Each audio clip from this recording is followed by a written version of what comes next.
मन की बात कार्यक्रम के 100वें एपिसोड में दिल्ली तथा रांची के राजभवन में सम्मानित होने वाले दुमका जिला के शिक्षक सपन पत्रलेख ने समाहरणालय पहुंचकर दुमका डीसी से की मुलाकात। प्रधानमंत्री नरेंद्र मोदी के चर्चित रेडियो कार्यक्रम मन की बात कार्यक्रम का 100वां एपिसोड पूरे देश में समारोह पूर्वक मनाया गया। इस अवसर पर दिल्ली में एक कार्यक्रम का आयोजन किया गया जिसमें 100 ऐसे लोगों को बुलाया गया था जिनके कार्यों की चर्चा प्रधानमंत्री ने अपने मन के बात कार्यक्रम में की थी। दुमका जिला के जरमुंडी प्रखंड के उत्क्रमित मध्य विद्यालय के शिक्षक डॉक्टर सपन पत्रलेख के कार्यों की चर्चा प्रधानमंत्री नरेंद्र मोदी ने अपने मन की बात कार्यक्रम में की थी। 100वें एपिसोड पर डॉक्टर सपन पत्रलेख को दिल्ली बुलाया गया जहां उन्हें सम्मान दिया गया। वहां से लौटकर रांची के राजभवन में भी इसको लेकर कार्यक्रम का आयोजन किया गया जहां सपन पत्रलेख को सम्मानित किया गया। सम्मान प्राप्त कर दुमका लौटने के बाद आज मंगलवार को डॉक्टर सपन पत्रलेख डीसी से मिलने दुमका समाहरणालय पहुंचे जहां उन्होंने डीसी को सम्मान पत्र दिखाया, साथ ही जो मोमेंटो मिला है उसे भी सामने रखा। डीसी ने उनके कार्यों की सराहना की और शुभकामना भी दी। दरअसल डॉक्टर सपन पत्रलेख ऐसे शिक्षक हैं जिन्होंने कोरोना काल में जब विद्यालय को बंद कर दिया गया था उस वक्त भी एक सुदूरवर्ती ग्रामीण क्षेत्र के विद्यालय में पठन पाठन सुचारू रहा और यह संभव हो पाया डॉक्टर सपन पत्रलेख के अभिनव प्रयोग से।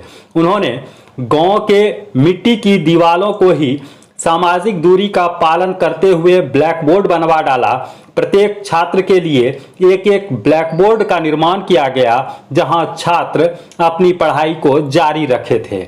छात्रों को जो परेशानी होती थी वो सवाल अपने ब्लैक बोर्ड पर लिखते थे और डॉक्टर सपन पत्रलेख बतौर शिक्षक उन सवालों का जवाब ब्लैक बोर्ड पर देते थे। इनके इस कार्यों की सराहना देश ही नहीं विदेशों में भी हुई और प्रधानमंत्री ने अपने मन की बात कार्यक्रम में भी उनके कार्यों की सराहना की थी।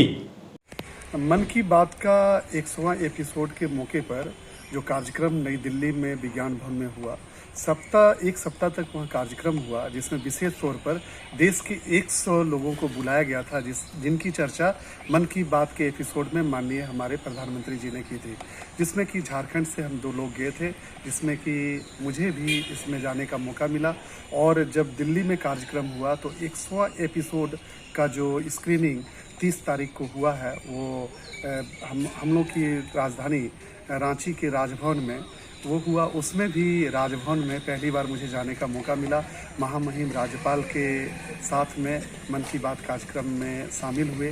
साथ ही वहाँ गवर्नर साहब का कार्यक्रम भी हुआ, उन्होंने हम लोग को संबोधित भी किया, हम लोग से बातें भी की और मेरा वहाँ पर हमने देखा कि मेरे कार्य का वहाँ पर मेरे स्कूल का काम का होर्डिंग भी लगाया गया था। और आज हमारे ज़िला के जो हमारे अभिभावक हैं, हमारे उपायुक्त सर, उनसे मिलने का मौका मिला और ये आप देख रहे हैं कि ये दिल्ली में मिला है और ये गवर्नर सर के यहाँ मिला। तो निश्चित तौर पर इस तरह के कार्य से, इस तरह के जो सम्मान मिल रहा है, इससे और भी उत्साहवर्धन हुआ है और भी बेहतर कार्य करने के लिए प्रेरणा मिली है और भी बेहतर क्या हम उस दुर्गम क्षेत्र के उस ट्राइब जो हमारे यहाँ ट्राइब से भी हम कहते हैं कि ऊपर के लोग वहाँ पर हैं, तो गांधी जी का सपना ग्राम स्वराज का और जो हमारे माननीय प्रधानमंत्री जी का एक भारत श्रेष्ठ भारत की बात की गई है, हम वहाँ अपनी ओर से शिक्षा के माध्यम से लोगों को आगे बढ़ाने के लिए काम कर रहे हैं। धन्यवाद। जब दुमका में हो न्यू केयर हॉस्पिटल तो हड्डी व नस संबंधित इलाज के लिए बाहर जाने की क्या है जरूरत। संथाल परगना का पहला निजी हॉस्पिटल जहां मॉड्यूलर ओटी और ऑक्सीजन प्लांट की सुविधा उपलब्ध। Senior orthopaedic consultant doctor Tushar Jyoti द्वारा संचालित न्यू केयर हॉस्पिटल में orthopaedics, joint replacement, arthroscopy, spine surgery, complex trauma, ICU और अत्याधुनिक लेबोरेटरी की सुविधा उपलब्ध। यहां रांची, कोलकाता और दिल्ली के विशेषज्ञ डॉक्टरों के द्वारा भी इलाज किया जाता है। जल्द ही डायलिसिस, मेडिकल आईसीयू और सीटी स्कैन की सुविधा होगी बहाल। तो देर किस बात की, पता है new care hospital, Kumharpara, Dumka.